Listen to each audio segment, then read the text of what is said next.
Des pelleteuses en action sur ce chantier des Verts, une démolition avant reconstruction d'anciens bureaux qui se louaient peu et que le propriétaire a décidé de vendre. Pour le promoteur, une opportunité de faire du logement, mais il a évidemment fallu vérifier certains aspects. La profondeur d'un immeuble peut être un problème, la hauteur des plafonds, c'est ce qu'on rencontre le plus souvent comme problème, les plafonds qui ne permettent pas d'appliquer des techniques modernes et donc c'est pas possible de le réaffecter de façon qualitative. Ici c'est le cas, il y a assez de place, les plafonds sont élevés. La charge d'un immeuble de logement est aussi plus lourde que celle de bureaux, ce qui demande dans le cas d'une transformation d'importants travaux de consolidation. En ce moment, ils sont en train de placer des micro-poteaux dans le sous-sol au niveau du parking. Ce sont des poteaux qui descendent jusqu'à 16 mètres à certains endroits pour consolider la structure portante de l'immeuble. Coût total de l'opération, 30 millions d'euros pris en charge par la région qui veut encourager la construction de logements sociaux et modernes.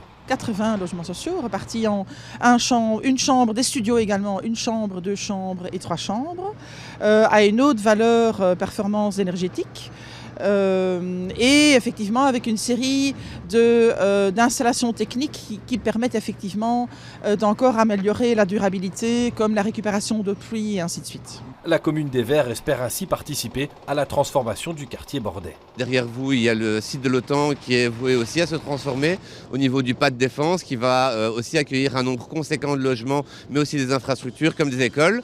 Il y a aussi un projet au niveau de Belliris ici sur le développement ici de tout l'axe au niveau du boulevard. D'ici 2026, Evercity compte inaugurer 500 nouveaux logements sociaux ou modérés.